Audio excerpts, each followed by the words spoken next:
తెలంగాణ రాష్ట్రంలో కాళేశ్వరం తర్వాత అతిపెద్ద కుంభకోణం పౌర సరఫరాల శాఖలో జరిగిందన్నారు బీజేపీ ఎంపీ బండి సంజయ్.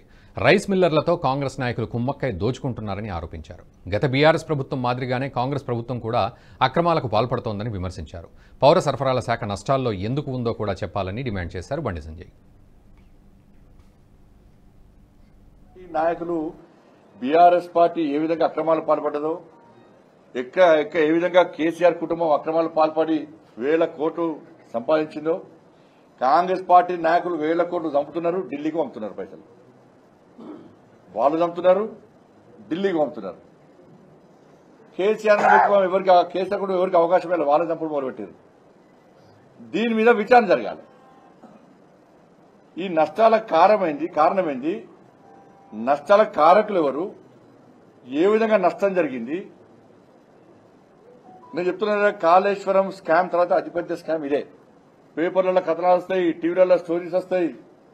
ఓ విచారణ అంటారు, ఈ రైస్ మిల్ని సీజ్ చేస్తామంటారు.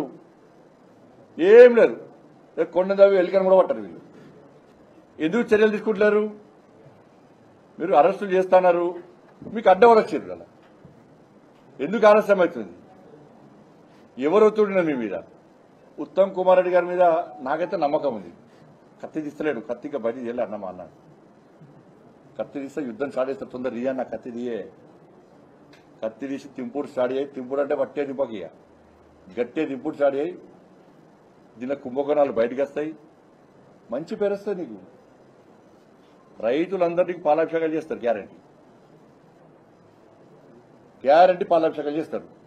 ఇంకా చెయ్యలేదనుకో విమర్శలకు గురి కావాల్సి వస్తుంది. నేను నమ్మకం ఉంది కాబట్టే చెప్తున్నాను, నేను విమర్శిస్తలేను, నీకు సలహా ఇస్తున్నాను. ఈ వీడియో మీకు నచ్చినట్టయితే లైక్ చేయండి, 10 మందికి షేర్ చేయండి. అలాగే కామెంట్ల రూపంలో మీ అభిప్రాయాలను మాతో పంచుకోండి. Nationalist hub group of channels ను సబ్స్క్రైబ్ చేసుకుని తెలుగునాట జాతీయవాద జర్నలిజాన్ని ప్రోత్సహించండి. ఈ వీడియో కింద ఉన్న బెల్ ఐకాన్ పై క్లిక్ చేయడం మర్చిపోవద్దు.